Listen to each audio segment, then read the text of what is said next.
That was the official knock? That was the official Get her knock. going, huh? All right.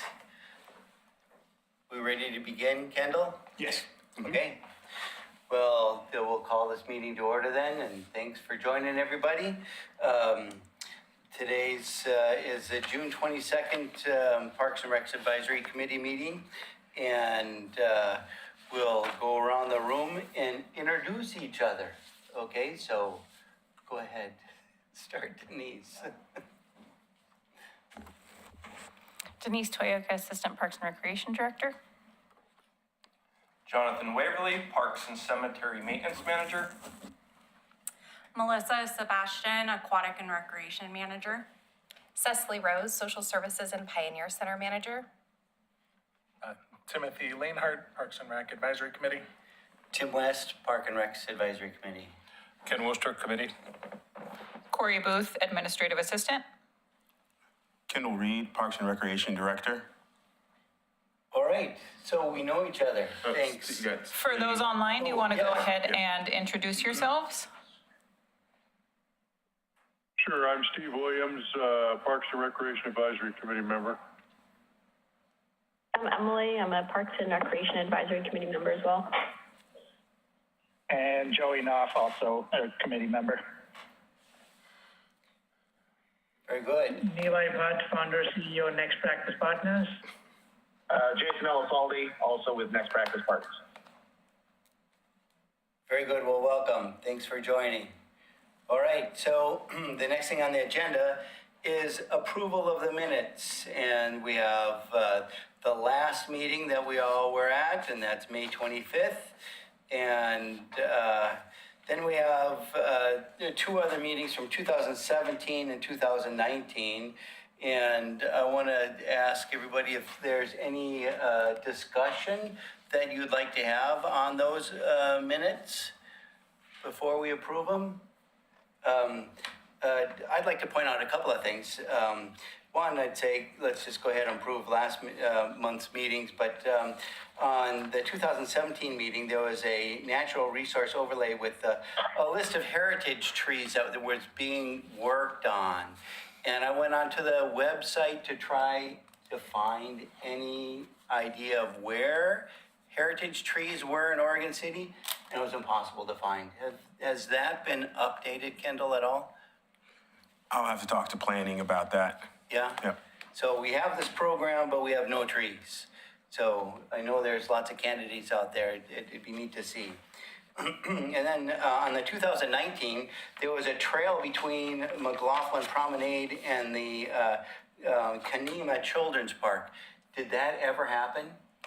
It didn't happen. All right. Okay.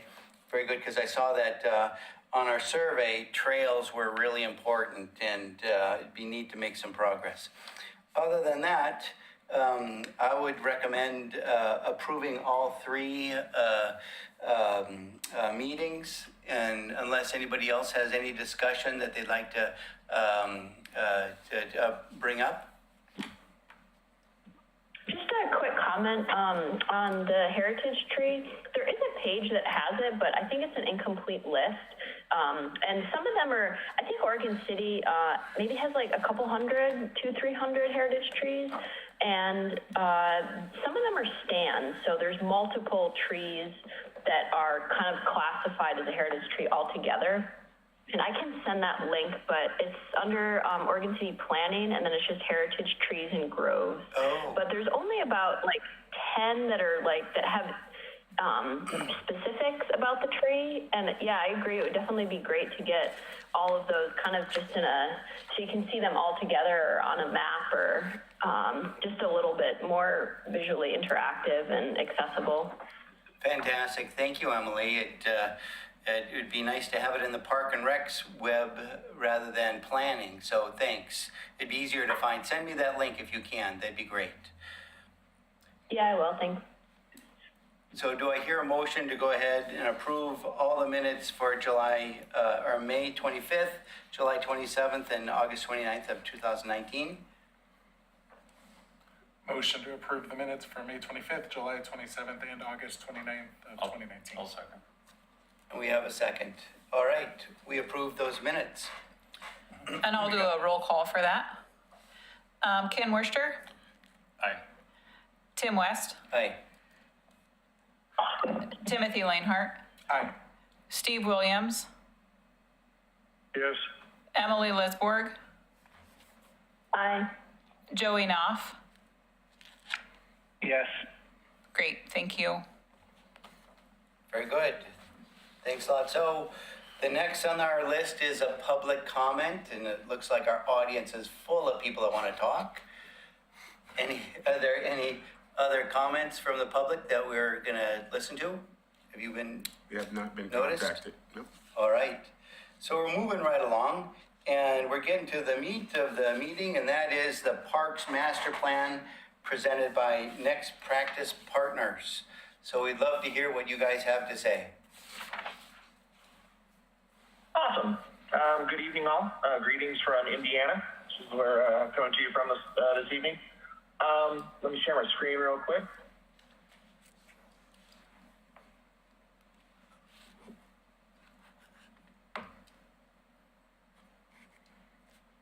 Can we all see my screen? Yes. Yes. Yep. Awesome. So we're going to take you a run through a little bit of our process. We've been on this project now for a little over a year, working with Kendall and his team on the Parks Master Plan for Oregon City.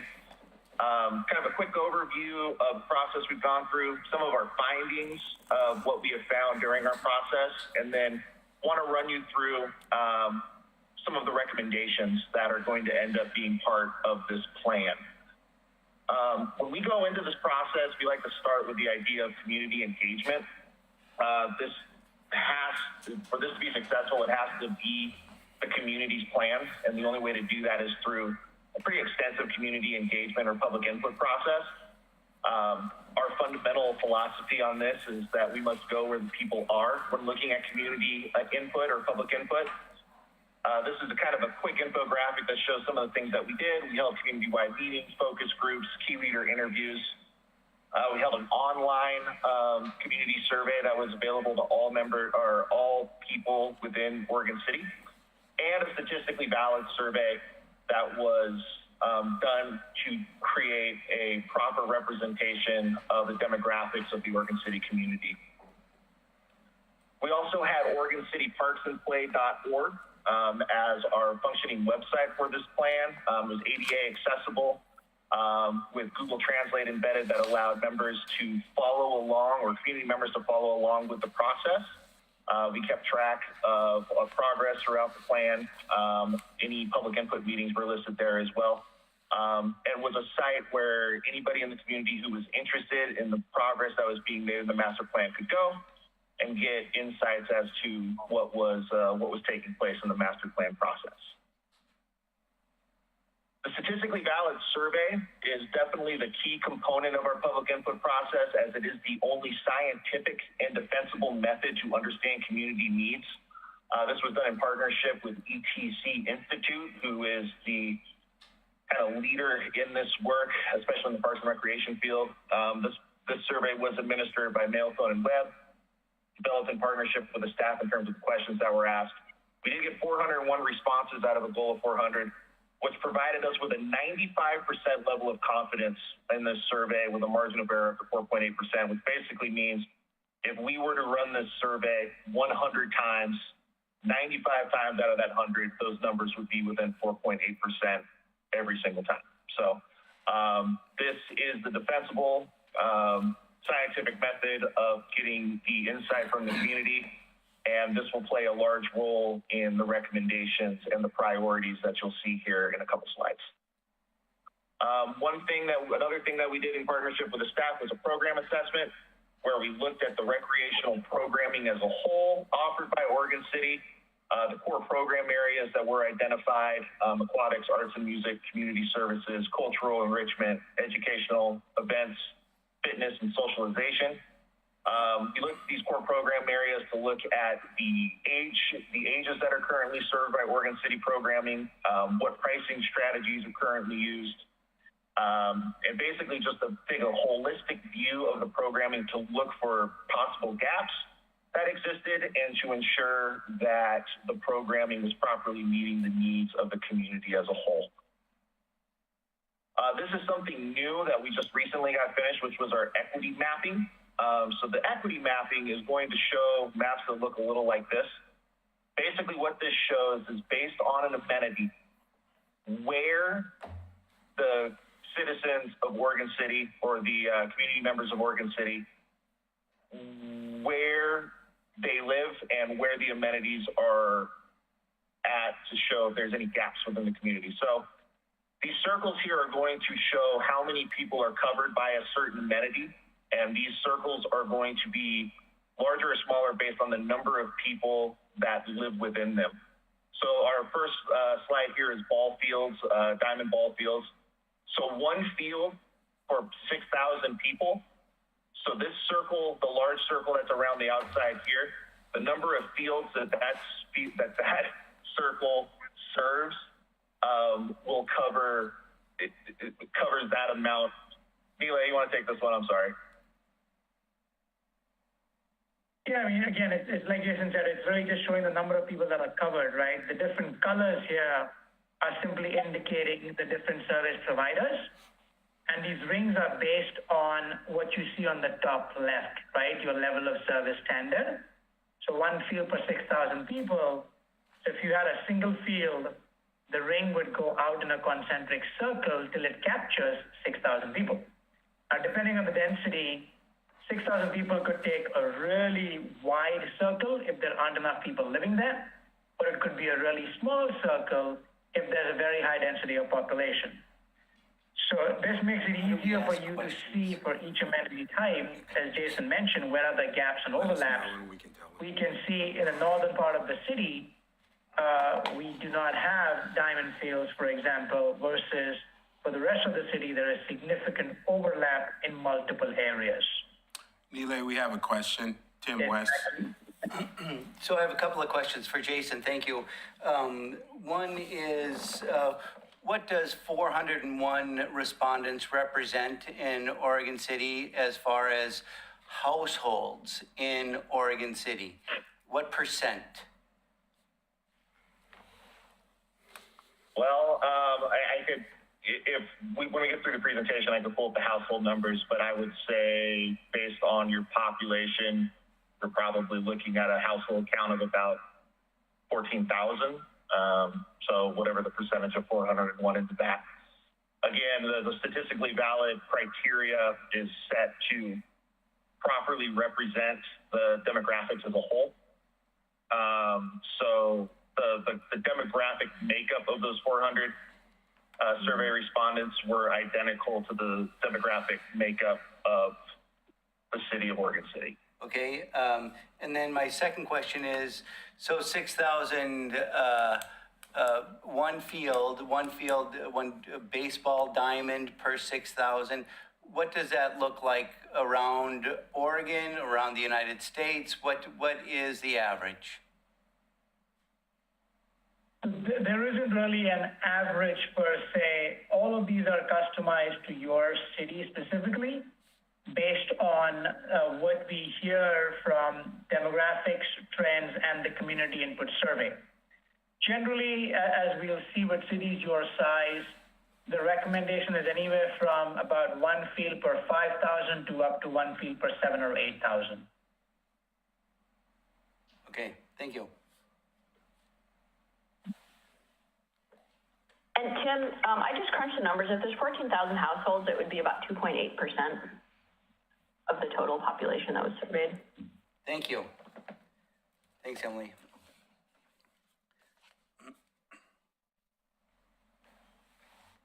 So what you'll see here going forward, we have the equity mapping set up for multiple different types of amenities. So we have ball fields, basketball courts, again, showing a little bit of pretty well covered throughout the Oregon City boundaries, a little bit of a gap up in the north region. Community parks, again, some gaps up in the north, a little bit down in the southeast. Fenced dog parks, we have the one covers up a pretty good hunk of land.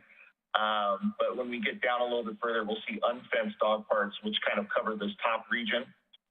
The indoor aquatic space, again, we have the one pool covering a pretty decent portion of the geography.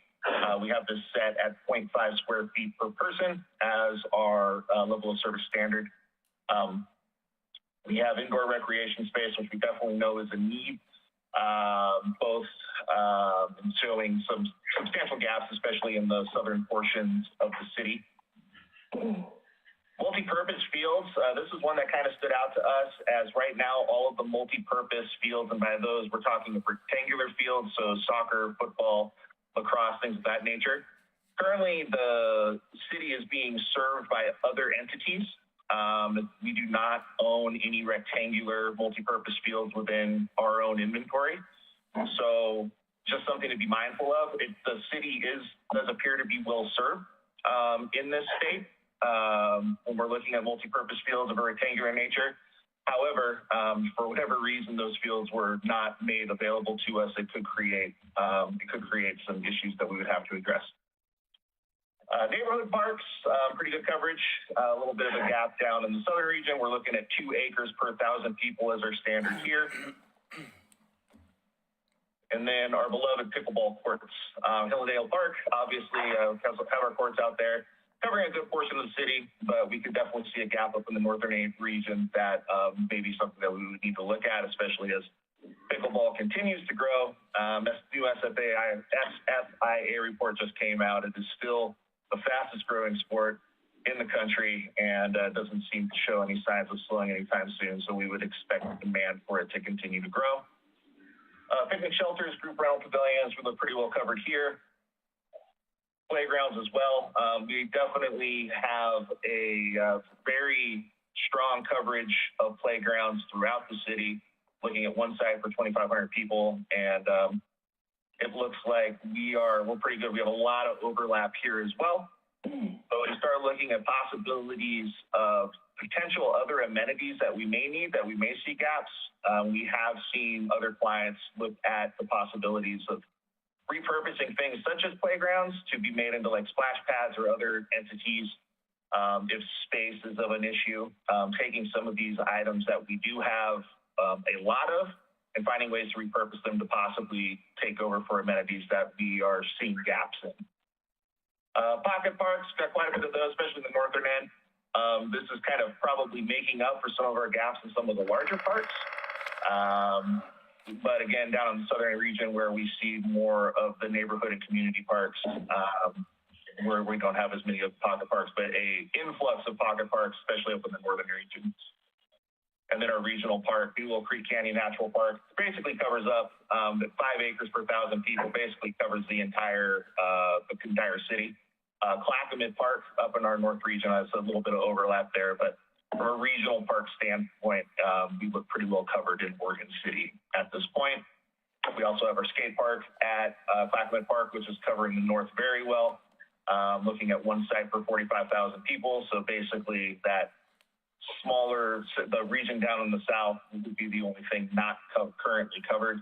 And then our specialty parks, which is our end of the trail interpretive center, are for Oregon Trail, the Ermitinger House, and Mountain View Cemetery. Definitely well covered in our specialty space at this time. It looks like Splash pads, we have Library Park and Rivercrest Park, pretty well covered there. We have a little bit of a gap down in the southeast. Jason, we have one question. Hey, Jason, sorry to interrupt. But it looks like you've counted the Ermitinger House a few times. Specialty Park, I don't know if I'd classify it as that, or you also have it counted as an indoor recreation area. And I don't think I'd qualify that as indoor recreation either. And that's one of the big needs around Oregon City. And to count that as one of our big needs, it's, I think, a little reaching far. It is a charter park. It is a charter park, but not indoor recreation. It's official. Turn the kids loose, man. Yeah. So that's easy enough. We can remove it from the indoor recreation space. The specialty parks kind of become a catch-all for things that don't necessarily fall within other groups. But we are looking to indoor recreation space is generally going to be based off of the square footage of the building. The park portion of it would be the acreage of the site. So they are two different things that it's looking at.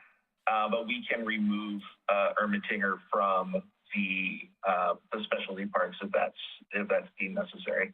No, just the indoor. A clarification on the regional park. It looks like you have only one regional park listed, but is that correct? We have Clackamette Park, and then we have the Newell Creek Canyon Nature Park. Okay, so there's also the Metro property at Kenema. That should be on there also. And that's quite a lot of acres. And then, could you just quickly go back to the fenced dog park? That one. Okay, so I guess to me this is a little bit misleading. The fenced dog park is like, I don't think it could be even 1 acre. And to me, one fenced dog park in a city of 30,000 plus people, it's also really muddy for a lot of the year. That's like, I don't know, I feel like it's showing more maybe utility than it's actually serving the community for that one. And that's fair. And again, this is one piece of data. We definitely saw from the survey that there was a desire for dog parks. So that's something that plays a larger role in it as well. This is just kind of a snapshot of inventory. Yeah, there's just so much nuance with all these. Yeah, 100%. And all of this is nuance, right? Nothing in here can be looked at as a standalone. There's context involved in all of it. This is just from a data standpoint, looking at it, this is where it looks like on paper. This is what it looks like on paper. Jason, in addition to that as well, we have also documented 3 unfenced dog parks in addition to the one fenced. And going forward, right, the recommendation also talks about another, as the population grows, another possible, dog park as well, fenced dog park in the future. So there are other options as well for dog owners, but we didn't want to overstate what's available by combining the unfenced with the fenced, which is why we've intentionally kept them separate. Okay, thank you. Mm-hmm. One other thing, going back to Ermitinger, just to sort of clarify or maybe ask more a clarifying question, in terms of historic preservation, cultural interpretation, would that not be counted as recreation? If you were to ask the community members in their minds, is history and culture also not recreation? I would say that when you look at indoor recreation, people are looking for basketball courts or places for kids to run around. And the Ermitinger House doesn't fit that description. I think recreation is a really broad term, and we have a lot of youth programming that's taking place at that site, and special events and art programs, and so I think it would fall under recreation. So it might fit under that. All right, thanks. Yeah, I mean, I think, and I say this in a very, very loose term, right? Because I looked this up earlier, anticipating if there's a question. Oxford Dictionary classifies recreation as activities done for enjoyment when one is not working. I think you're right. The instant thought when one says recreation seems to be more active, but we've been in enough communities where if you were to bring it up to the arts and culture community, they would say this is also recreation, right? So we want to be as inclusive as we can when we say recreation and not make any community members or interest groups feel excluded as a part of that. Thank you.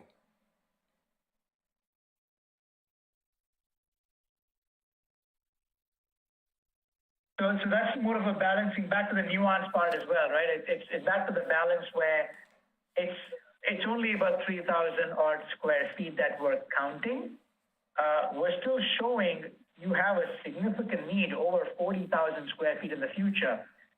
So even if we do count Ermatinger, it's really not reducing what is one of the key needs and priorities in terms of recreation square footage needs for the future.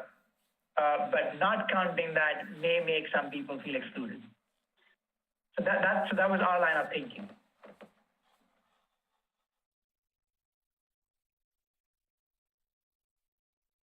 Thoughts, questions, comments? No, you just talk One to other Ken. thing that I couldn't help but Raise your hand notice, over there. the Park Place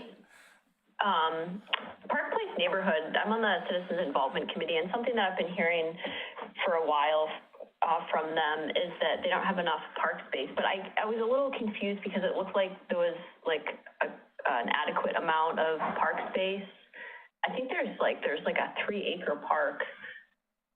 I guess one challenge too is just that this map isn't necessarily divided up amongst neighborhoods, and so if there's a bordering, like a park in a bordering neighborhood, then that bubble would just kind of like extend to the Park Place. So maybe that's why it's showing that neighborhood is Correct. Yep. And again, the idea is just like you see with Park Place as well. There is some overlap, but there's a significant degree of that neighborhood being served extensively by Park Place itself. There are some areas of gaps just east of Park Place, right? But then when you overlay other park types, that may still help serve the need.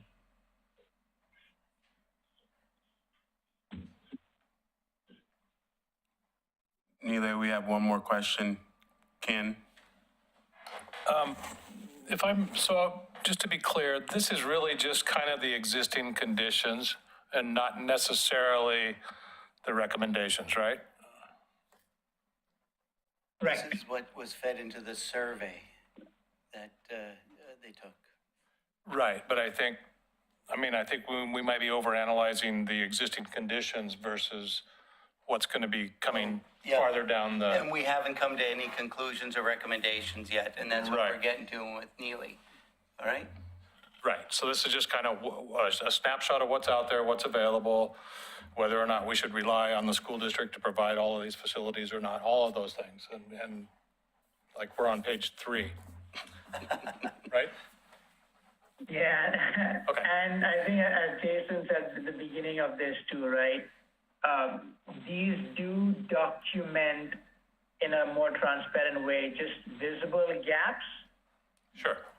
But it's not telling you the conditions of what exists, right? Correct. So on the surface, we would say, yes, you have a pool and the quantity for a pool is met. But the fact that your pool is not adequate for what the community needs, that's not what this map will entirely show, right? That's where the recommendations come in. Yep, thank you.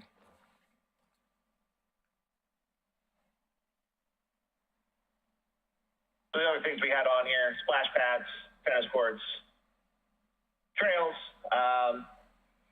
which are pretty decent coverage throughout. But again, as we look at the survey, we see that the community is saying that trails are still a need, still something they want to see more of. And then the unfenced dog parks, which again are, we saw the fenced dog parks, the unfenced dog parks show some potential for us to have a little bit better coverage if we were able to figure out a fencing option on some of these sites.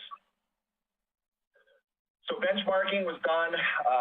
We looked at some similar cities throughout the state. We were able to receive information from the city of Albany, city of Lake Oswego, city of Medford, and the city of Pendleton, and provide some side-by-side comparisons looking at how Oregon City matches up with those other agencies. All of that analysis is provided within the draft report.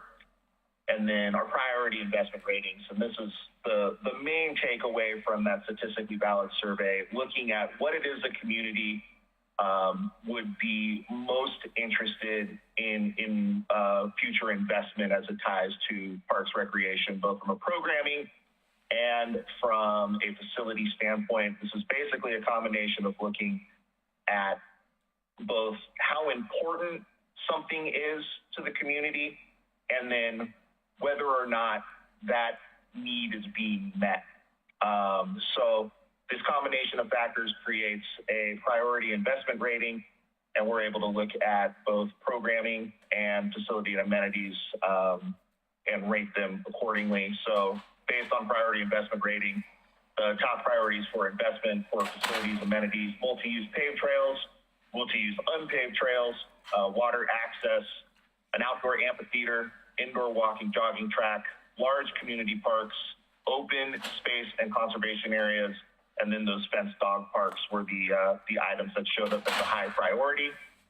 And then in terms of programming, Jason, the farmers market, we got a question. fitness and wellness, We got a question. I figured. Go ahead. So, and the previous slide, yes, thank you. So high priority items, water access, that doesn't mean pools. What does that mean? Does that mean access to the river? That would be how I would interpret it, yes, based on how the question was asked. Again, this is where sometimes it's all based on interpretation and how people read the question, but this was set as a question based on natural water access, not a pool. Okay, very good, thanks. Your indoor aquatic center is the highest medium priority, just below the high priority. So that's where we would interpret that more specifically as a pool. Because we've given them several options. There's the indoor aquatic center. A little below that, there is the outdoor aquatic center. And then there's water access, right? So there's a little bit of that clear delineation between those three with respect to water access / river access, indoor pool, outdoor pool.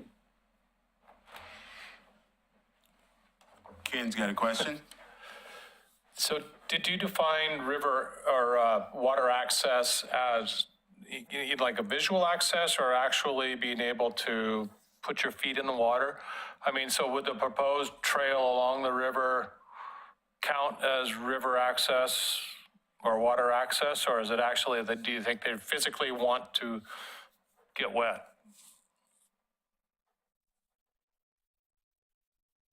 That's a great question, and not one that was necessarily built into at that level on this. It is, again, it's hard to tell how the public interprets the questions when they answer them. For me, I would say water access is water access. Is my natural rivers, lakes, whatever it is that are available in my community, do I have the ability to go down and access them? So I do think a trail pathway that leads down the river is probably something that's a step in the direction.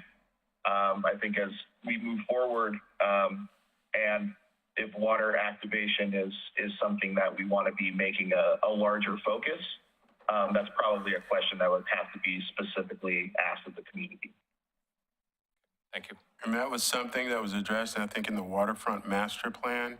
That was done in regards to people wanting more access to the water. So it's definitely something that we can look at as we're kind of going through the Clackamette Park master plan process as well. Can I ask a question here? And thanks, guys. It's been a hard day for me. It was my dad's funeral today. And when we got home, I was a little exhausted and shut my eyes for a few minutes and said, oh my gosh. So I got down here when I could. But when I think of water access and walking along the trail by the river, by the Cove I cannot call water access when so many times we have to avoid the water because of algae bloom. And I think that is one of the bigger problems, is fixing the algae bloom in the Cove so that people can use that water for recreation.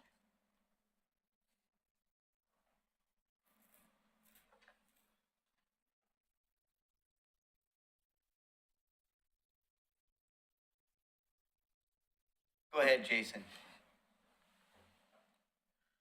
And then any thoughts on the programming side?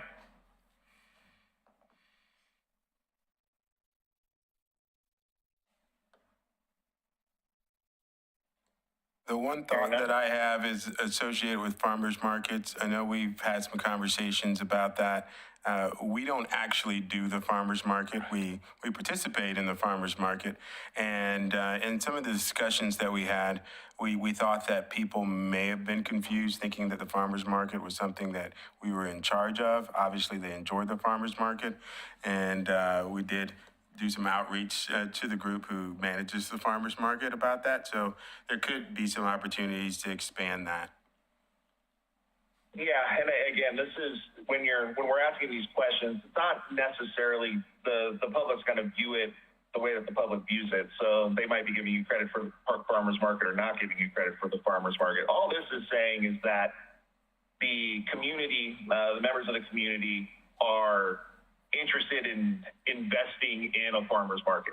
So if that is a situation that the current farmers market needs to expand, or maybe it's a situation where the public is unaware of the farmers market or whatever those situations happen to be, what they're telling us based on the survey results is that they are interested in a farmers market one way or another.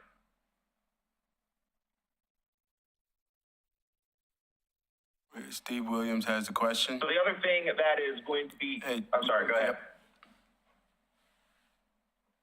Yeah, I should probably know this already, but there in the medium priority, we have STEAM classes. I'm sorry, what does STEAM stand for?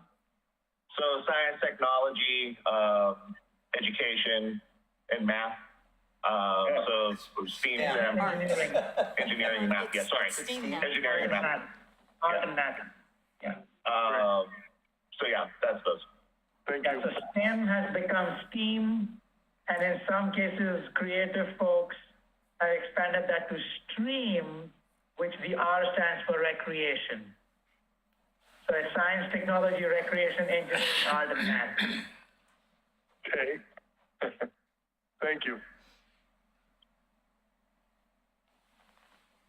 So, and then the other newer aspect of this is the visioning process. So we came down, we met with staff, and we went through setting the mission and vision for Oregon City Parks and Recreation, and then set our big moves, which are kind of the 5 big takeaways that we want to come out of this master plan process.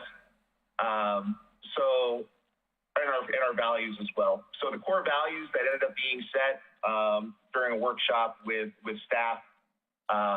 So at Oregon City, we want to be collaborative, we want to be engaged, we want to be respectful, and we want to be transparent, and we want to be servant leaders. So these were the 5 core values that were agreed upon. These will be the 5 core values that we send forward for approval during the final adoption of the master plan.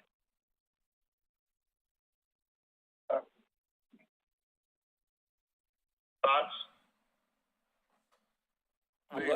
Just a question, the last core value there, servant leaders, what does that mean to me? Kendall, you want to take that one? Sure. So what we're saying is that in everything we do, including in how we view the community, how we interact with each other, we're here to serve in every way that we possibly can. So we're looking at different things that we can do to give the community, whether it be programs, services, amenities, parks, and so we take that mindset in everything we do in regards to how we look and serve the community so we can make an impact on the community. Sure. So will this be identified then as a kind of a departmental mission and staff values and not necessarily, I mean, it's going to be identified as staff? Yeah. Right, okay, great, thanks.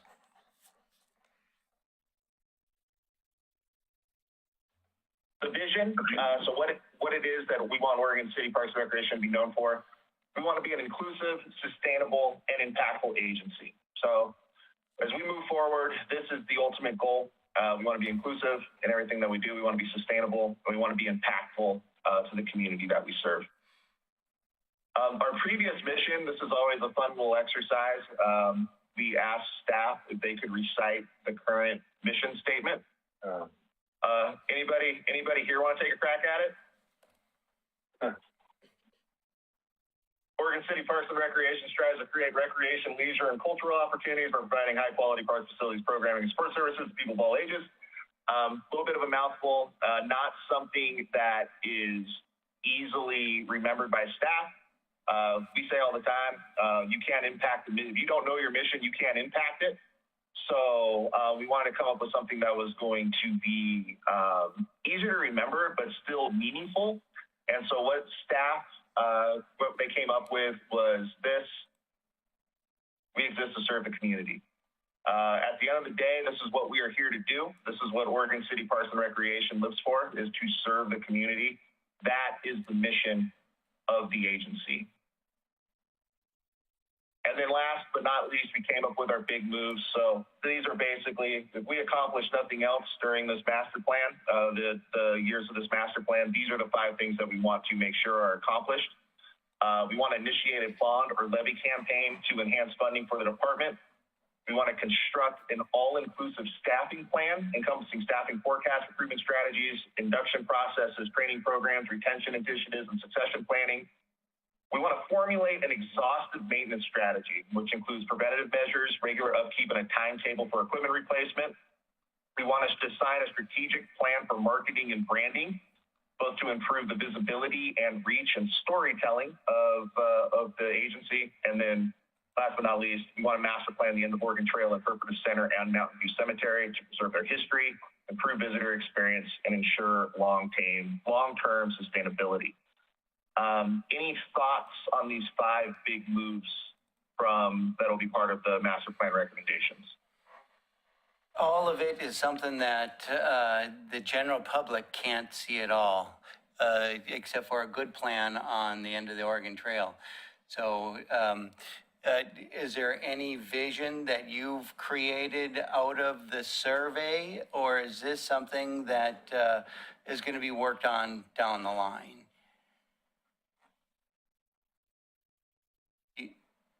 So in addition to these big moves, when we did the visioning with Kendall and the staff, there are also individual areas, so parks and trails, programs, facilities, maintenance, operations, funding, and marketing.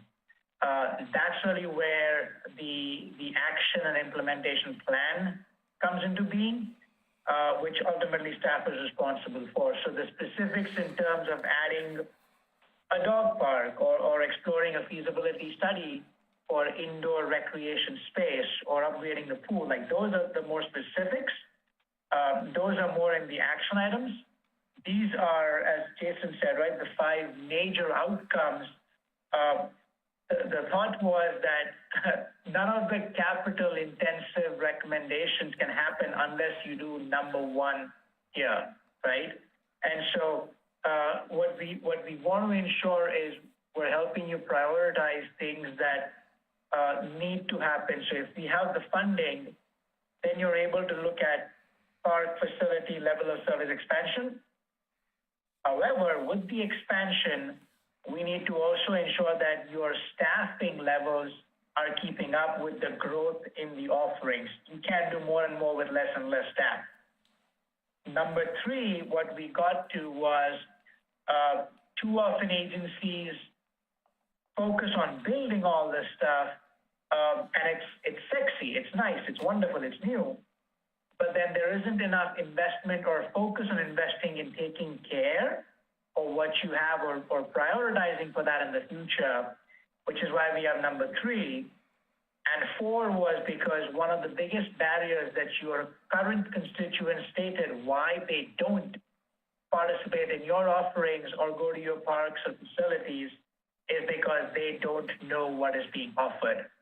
So we thought that was the lowest hanging fruit, a whole lot cheaper to create marketing and branding campaigns and plan and social media strategies than it is building brand new parks or facilities. So those were some of the thoughts where it's not all internal, but there's a certain sequencing to these in order for the entire plan's implementation to be successful.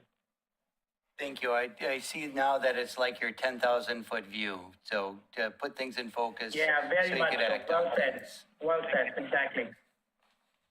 Ken has a question? I guess, excuse me again. I guess on number one, I mean, it kind of looks like, so the whole plan boils right down to, we're going to go out for a bond measure. And it doesn't, so that statement doesn't really explain kind of all of the other alternatives that you've looked at or that are potentially out there. So I just think as a community member, if they just see that as the number one, this whole thing is driven to go out and raise taxes basically versus, maybe worded differently so that it kind of demonstrates that you've looked or we've looked at all other funding strategies, SDCs, all of those types of things that are potentially available. To just boil it right down to just a bond measure, it just, I don't know, it just seems like that's kind of pre-planned or preordained, I guess. And I get that it probably is the most likely outcome, but it needs to be combined with a bunch of other methods, I think. Yeah, so that's a fair point. I mean, I think, like you said, right, there is not one single solution in the actual report. We have an entire chapter on funding and revenue strategies that looks at fees and charges, looks at rentals, looks at partnerships, grants, sponsorships, advertising, all the rest. Those, however, you can do now, right? It's not something that is, you have to wait and look back in 5 years and plan as much for it. What we could perhaps expand this statement to say would be a comprehensive, I'm thinking aloud with you all here, but would be a comprehensive earned income or funding and revenue strategy that includes a bond or a levy campaign, right? So it's not saying it's the only thing, nor is that our intent. However, a lot of the other pieces will not have the same level of impact as this will have, right? So that's more of what we're trying to convey here. I think your point's right on. If somebody just reads this, we don't want them to think that this is the only funding mechanism and nothing else is on the table. Right. So would that help if we maybe expand this language a little bit to say more of a comprehensive funding and revenue strategy, including a bond or levy campaign? So another idea that was just floated last month was a park district. And I know that's huge. That is a major change to how things are structured right now. But Kendall, you had asked us to bring that up. What kind of ideas do you have on that? I have some experience with working for a special district. My understanding is that when that was presented as an option, it didn't really gain much traction. We felt like the bond, the levy, the utility fees, a combination of those would be more appealing and effective moving forward, where we could garner enough community support to get people behind it, as opposed to trying to create a special district. State laws have changed significantly since then too. So, and even looking at the struggles of North Clackamette right now, I think probably, I don't know that would be as viable as trying to keep everything internal. But to answer I guess I would have responded to your statement about maybe expanding the statement, and my answer would have been yes. We'll do that. Thank you. Mine would be as well. I agree with Ken on that. I think a more expansive or more inclusive statement will be accepted much better. Got it. We'll do that. Thank you.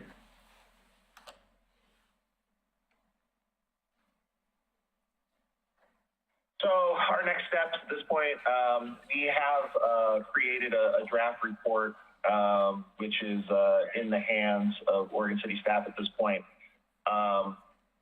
We will then have that ready to go out for feedback from you and the commission. And then once that feedback is received, we will create a final report and then be ready to move forward with going forward for adoption. So we are in the home stretch. We are definitely at a point where we have all of our data, we have all of our findings. It's now just putting it into a document that everyone feels is properly representative of the work that was done. So when do you get to action items? Is that a next? Action items? Yes. Recommendations. Yeah. The recommendations after you've come up with all the conclusions of the survey right here. How are you going to work on that? Go ahead. Mila, you go. Yeah. So I mean, I think again, right, at the leadership level and where you all are and council and all the rest, the major action items or recommendations are the big moves, right? There are over 40, 50 different, individual strategies, et cetera, which are more operational in nature that really Kendall and the staff will sort of implement and report out to you in terms of progress.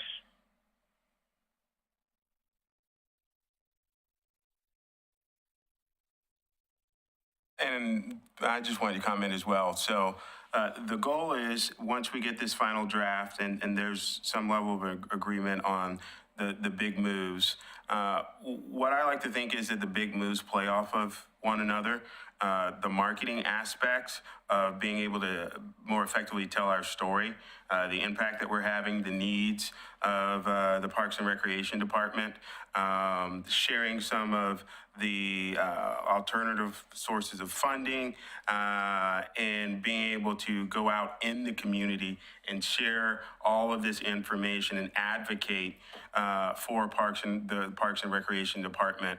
And I think it's going to be important in order to get the support that we need to really take those huge next steps in regards to possibly going out for a bond or a utility fee or a levy, whatever is decided by the city commission in regards to the direction that we need to go. So all of that ties in together. And then the other thing too is that funding mechanism, along with some of the other things that we talked about, park fees and grants and how we more effectively manage our resources, all that comes into play to help us be more sustainable. So we can tackle the deferred maintenance, so we can get more funding to maintain our parks and hopefully eventually build more parks and acquire more land, because we're going to have that long-term growth. So all of that comes together and plays together in order to help us be successful at fulfilling the mission.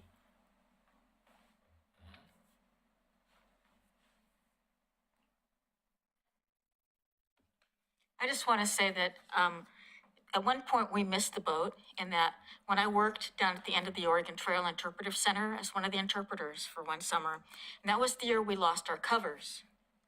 And people coming by thought that we were a vacant building, and they would see me and they go, "Oh, you really are open?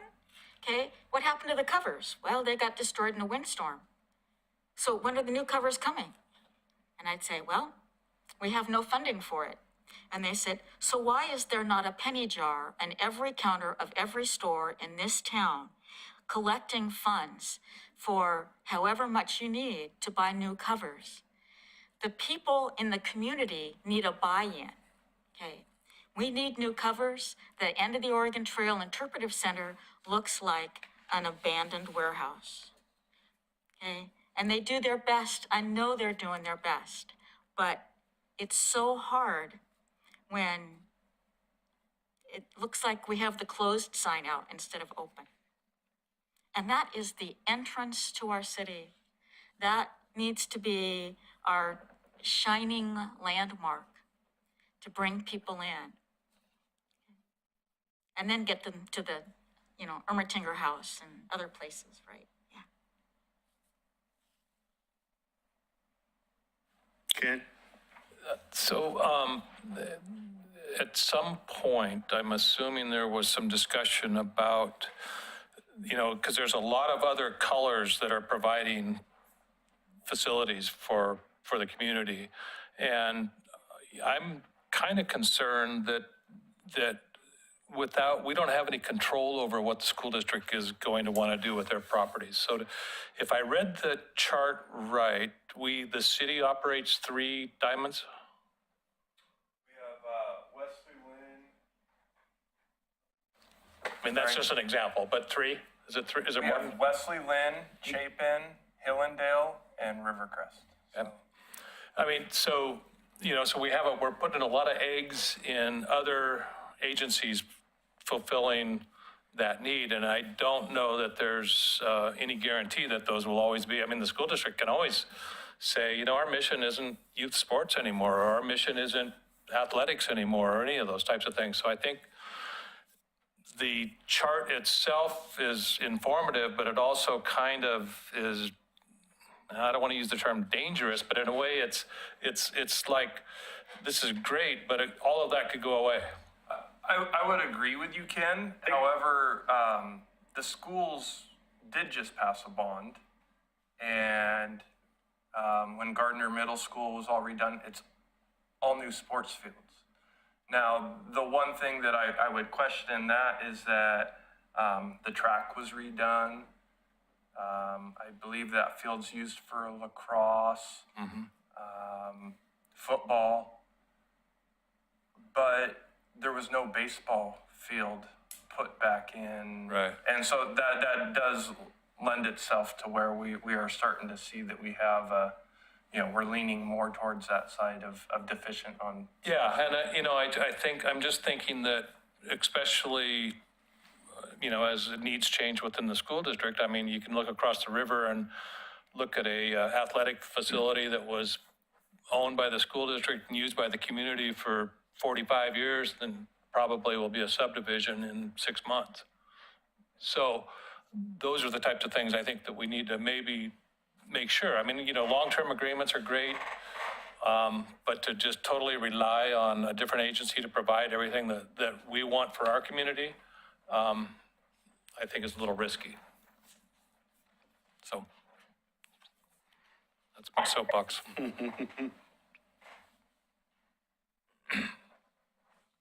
Any other comments, questions? All right.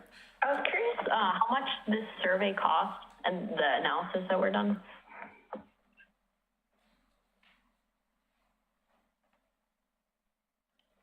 Neela, they were asking how much the survey costs individually. The statistically valid survey? Just everything, like the survey, the analysis, just like the total ticket price, I guess. For the master plan budget, I don't remember offhand, Ken, what is it, 120, 35,000? I don't remember the exact It number. was 150. Okay. $150,000. Mm-hmm. All right.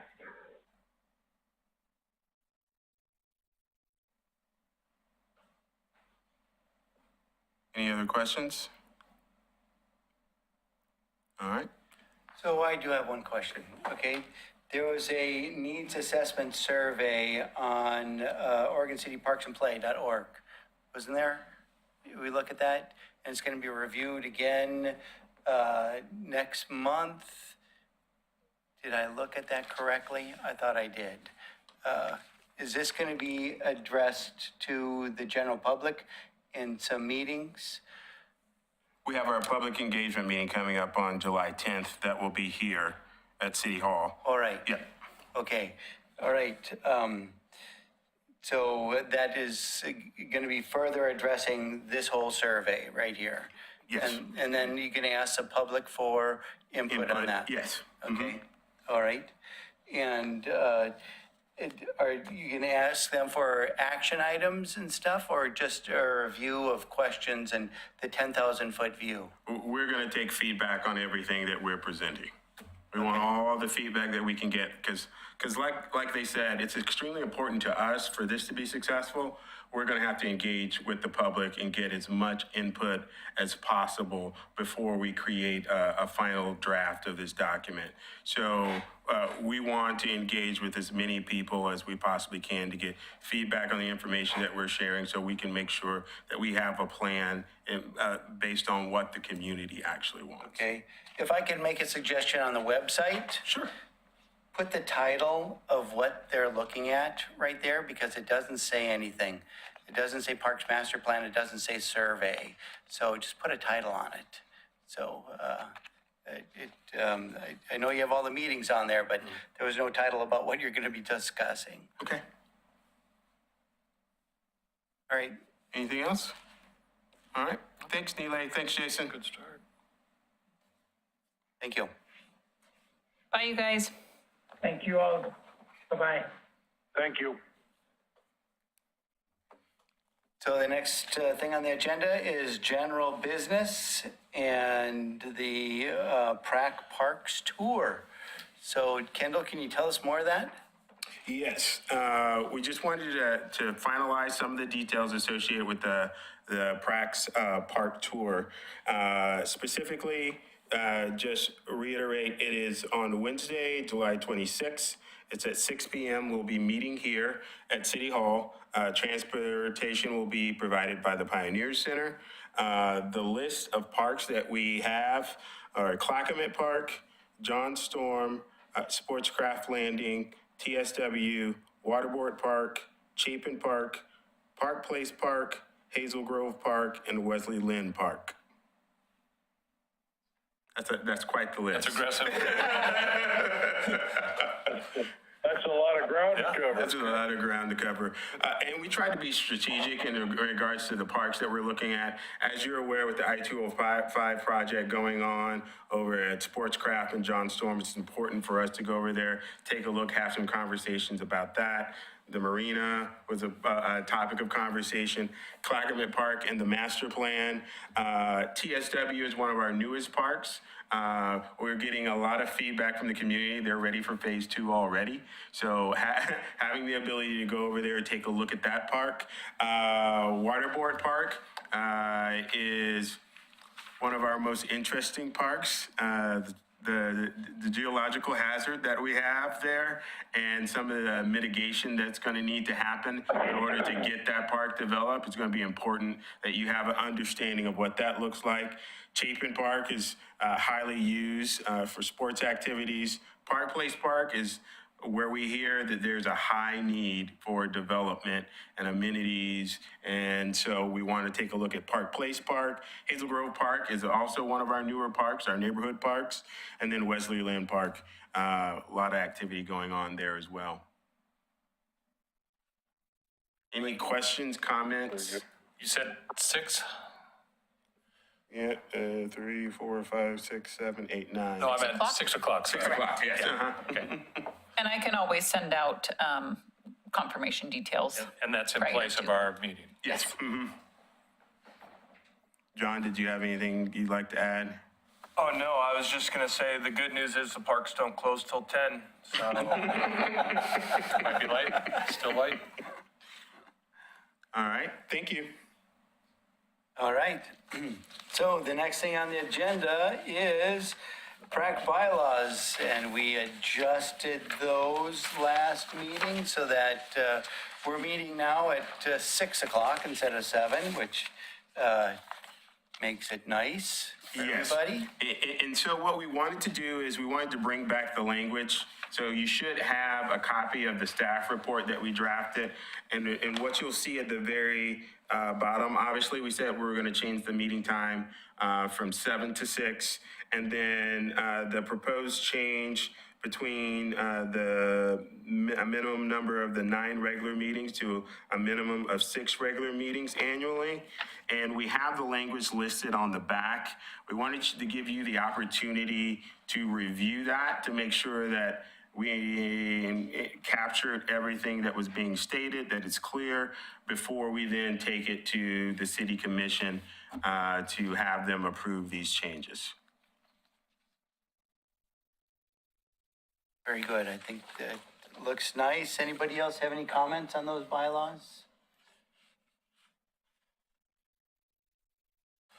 So we could have more meetings if indeed important things show up. Yeah, no problem having more meetings. Ken, did you have an edit you'd like to? Such as the tour can be considered a meeting and. Right. Yep, It is. Right. Yeah. Yes.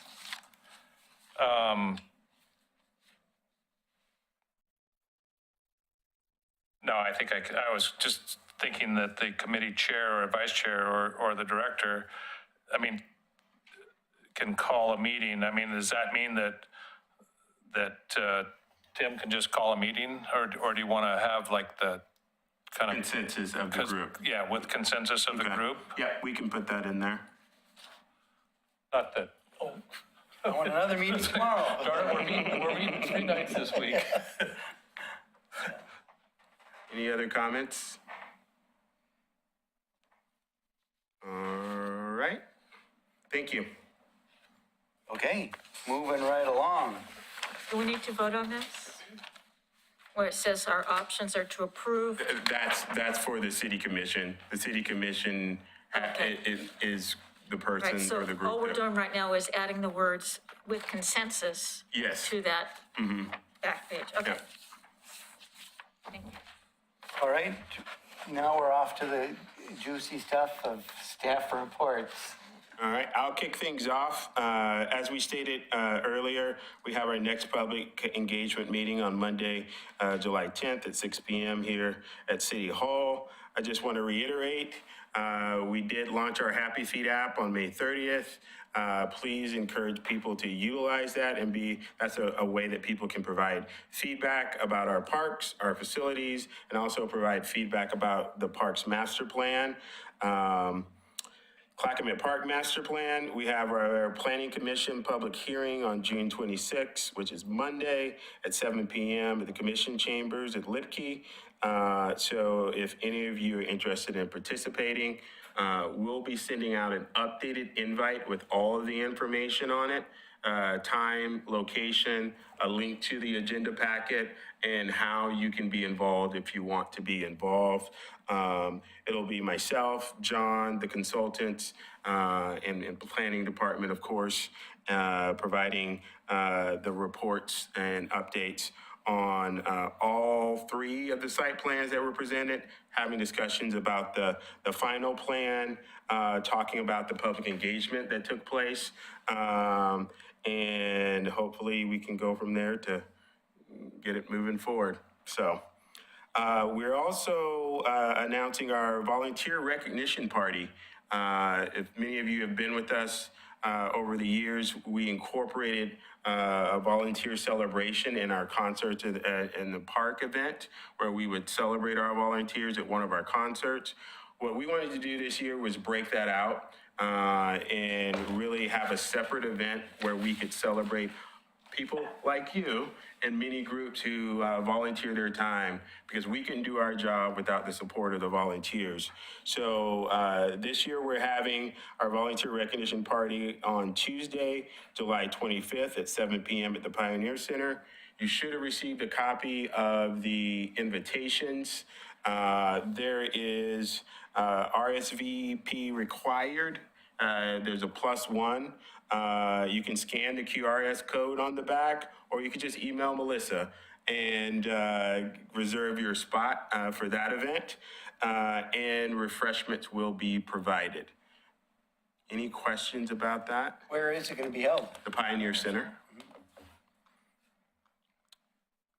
And that concludes my update. Any questions about anything that I discussed? One last. Can you say? Go ahead, Steve. Kendall, can you repeat the date of that get together at the Pioneer Center? It's Tuesday, July 25th at 7 p.m. Thank you. I will send each of you that are on virtually now, I'll send you a copy of the invite via email as well. Thank you. One last update. We are launching the revision of our SDC methodology. We are working on finalizing our agreement and contract with the consultant. So there will be a lot more information coming next month, and a lot more meetings to talk about SDCs. So, and this all ties into our Parks Master Plan and our CIP plan. So we're really excited to look at that and start that conversation with all of you in the community moving forward. So, all right. Denise, you want to kick things off? So just an update on the cemetery restroom. We've done the grading for the asphalt for the new parking lot lay, and the forms are set for concrete. We had a pour on Tuesday, the 21st, and then we also will do a pour tomorrow for the sidewalks, the walkway paths, and the stoops, as well as approaches. We did have to remove one of the older light poles, which is on the backside of our shop. Kind of sits between the property where we rent the house on Hilda and our shop. So it's kind of an obscure area. The tracer wires that were in the ground weren't viable, so a lot of things didn't have locates available. So one of those direct bury lines got hit, and that pole kind of suffered the cost of that. It's an older pole, the light's an older light, so it's kind of a catch-22. We'll lose an older light, but we'll gain a more efficient, energy-efficient light. So we'll get that set up on the backside of that shop.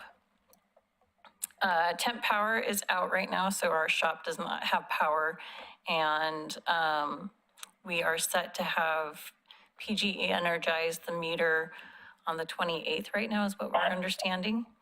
The asphalt will get laid on the 28th, so we'll have everything looking pretty good by the end of the month. The only thing that we're looking at potentially being delayed into July would be our gates and our striping. But pretty much we should be done. The final inspection may come in July, but everything else looks like we're on time and ready to go. So it's just the weekend of the 4th is hard to get people to come in on that very last bit of the week. So we're looking forward to getting that done. The West Good Neighbor Agreement, the contract extension for Cumming Group, which is our project management firm who's been helping us with the river access project, was approved last night in the consent agenda. So we will start with them next week doing another site tour. That project scope continues on in kind of the same vein of what we were doing this last year, which is invasive removals, hazard limbs, dead tree removals. We're going to be doing some plantings in the parking lot area, adding irrigation, and asphalt repairs along the pathway. So we've done the concrete repairs, now we're moving into the asphalt areas, and then continuing along with the agreement to do public education on this agreement. That's all I've got. Thank you. Thanks, Denise. John? All right. Well, since we all last met, we have added on 3 additional parks maintenance seasonal staff. So really excited about that. Working on getting them trained up and onboarded. They're already helping us cover our weekends, which I think last weekend our shelters had 20 rentals. So a lot of park use and a lot of rentals. I'd actually received word that Rivercrest Park had quite a few rentals scheduled at it, but at one point in time there was, I think, 8 graduation and / birthday parties going on at that park site all at once. So grateful that all worked out. We also had our May 29th Memorial Day service at Mountain View Cemetery. It turned out really well. The weather cooperated with us, and I think a lot of the community that attended enjoyed it. There was a fantastic flyover towards the end, and yeah, it was just a really nice day. We got to use the reinvigorated Veterans Memorial area that we've been working on, so really excited about the opportunity to get to hold a Memorial Day service in person again, following the pandemic. Couple things, slurry sealing. So it's asphalt season, and we are going to be slurry sealing. We've already done the crack seal, but at Chapin Park. So there may be some points in times where the parking lot is going to be blocked off and not usable. We'll try to keep those parking lot delays from reopening as small as possible, but just trying to let people know that's going to be happening here soon. And we're also doing the same at the cemetery. So there may be some points in time where there'll be some inconveniences, but we'll try to get things reopened as soon as possible. We also, following Memorial Day, got the second spray park open. So now both spray parks are open and operational. Currently, crews are working on irrigation repairs. We've gotten the RV park fully open, so all the rows are open there. And then lastly, I wanted to thank everyone who attended the budget committee meetings. So really means a lot to us that you guys took your time, went to those meetings and helped, fight our case for more staffing. So I really appreciate you guys taking that time and being there for us. So that's all I got. Thanks, John. Melissa? Yeah, I feel like the majority of my time last couple of weeks and looking into the following couple of weeks is a lot of onboarding and training of lifeguards and swim lesson instructors. This past week has been our annual, what we refer to as Heck Week, because we're usually doing a lot of staff recertifications, making sure everyone's lifeguard certifications are up to date and that we're reviewing a lot of those skills annually, that we're getting our first aid and CPR certifications updated for all of our summer staff and getting bloodborne pathogen certifications, as well as reviewing water safety instructor certification. So it's been a lot of ground that we've been covering with our staff this last week. In addition to preparing for the large influx of people that are going to be coming into the swimming pool starting on Monday. Monday will be the day that our summer schedule starts at the pool, so we're going to have our additional recreation swims taking place Monday through Friday from 2:30 to 4, as well as the evening recreation and family swims that we've typically had. We do add a recreation swim on Thursday nights for people. And I think that's it for that. We are still, haven't opened the wading pool, but the good news is we are planning on opening it tomorrow for a day. We are, still on a limited supply option for CO2. So what we think we're going to be able to do is open it at least for one day a week going forward, and looking into the next few weeks, and hopefully as we get closer to the end of July, we're able to open that more, again, dependent if we're getting that proper CO2 supply to be able to have the proper pH balance in that water.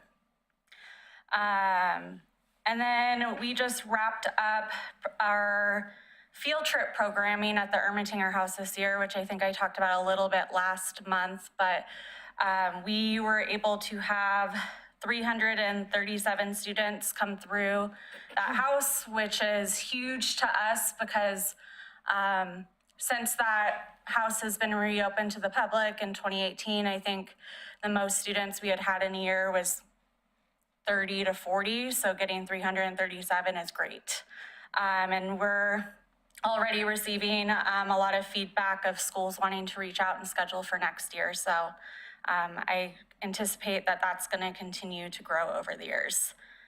And then our concerts in the park are starting in 3 weeks. Our first one will be July 13th, and it'll kick off with the band Hans and the Wanted, which is going to be a top 40s hits band. So that's, oh, and then the last thing, summer camps is also starting next week. So we'll have pre-K camps, we've got half-day youth camps, and then this is the first year we're gonna have 2 full-day camps running some of the weeks to help meet those needs for the community. So. Sounds like you're really busy over there. That's great. Not at all. Melissa, I do have one question for you. Were you able to secure any shade for the wading pool over there? I don't, I have not looked into that. Yeah? All right. I know when I was over there, it's like you're baking if you're Yeah. hanging out there at that pool. Yeah, We generally bring our own shade when we go to the pool. Yeah. Just 'cause we know how it is, or you know which bench to get at the right time of day. yeah. What time does that open tomorrow? 10 a.m. It'll be open from 10 a.m. to 8 p.m.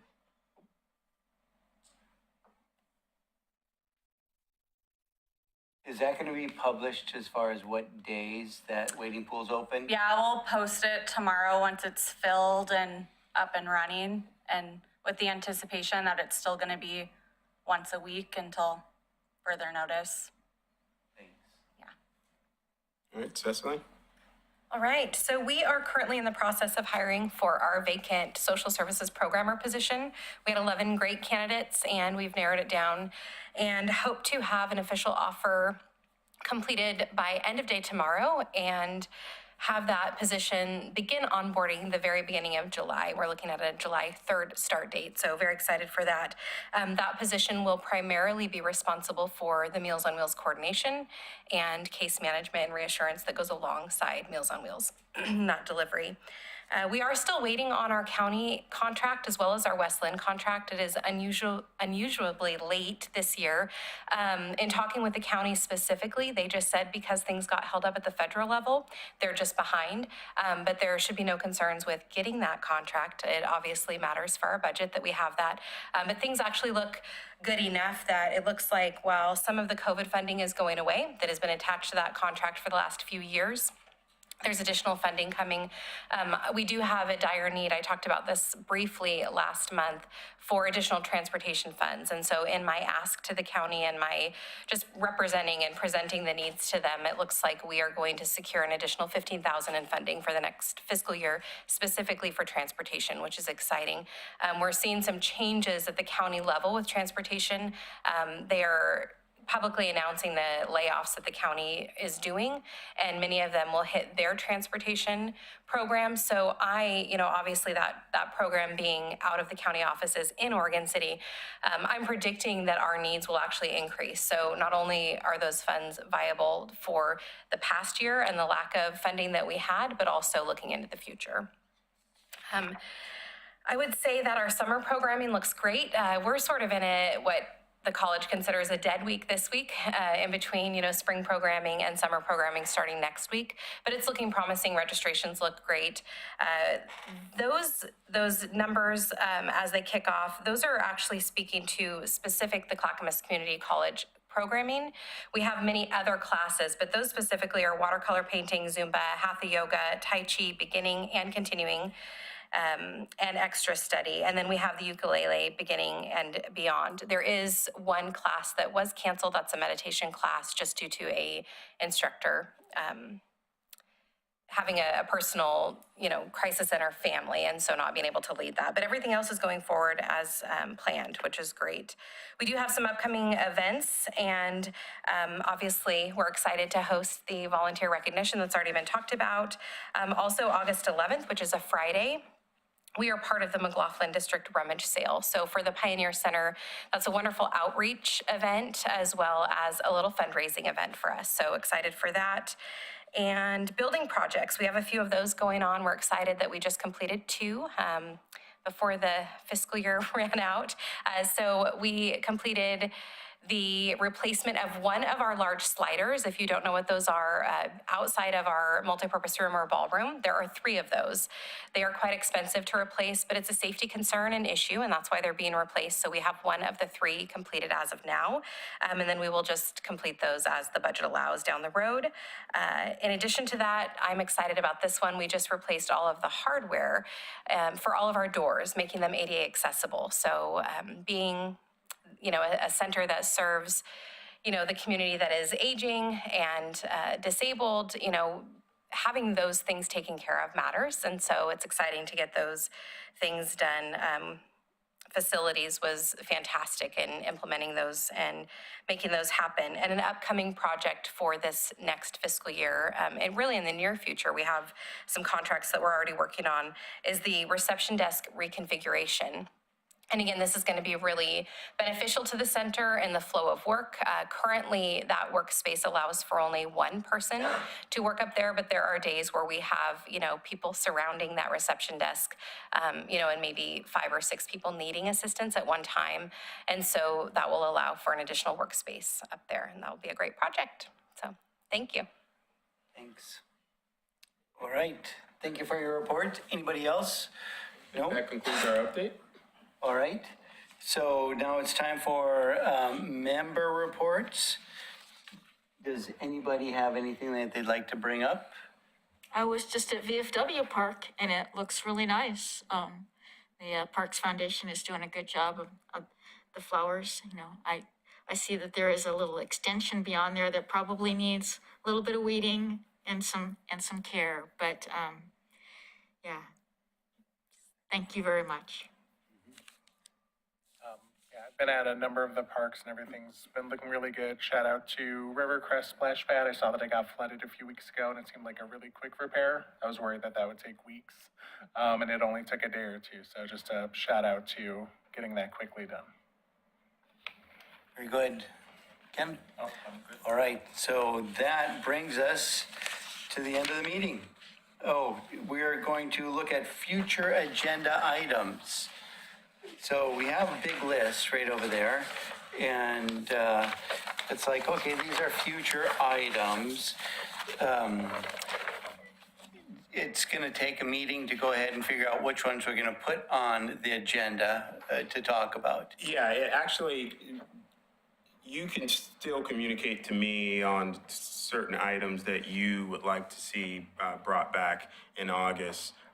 One of the items that we're going to look at is our kickoff for the SDC methodology and introducing our consultant and kicking that project off and getting some time scheduled for that. That's going to be really important. The other thing that we're looking into is, since we're having our concerts, looking at an opportunity for us as a group to go support the concerts and work the concerts and engage with the community and utilize the concerts as a way to also advocate for the master plan and be able to tell the story about what we're doing in the community, I think would be a great opportunity for all of us, including the committee, to be a part of that as well. So I wanted to throw that out there as an option as we could go into the summer. My goal, obviously, is to have this group be more active and engaged in the community and look for opportunities for us as a group to go out in the community, participate in activities, showcase our parks, and advocate for the Parks and Recreation Department. All right, very good.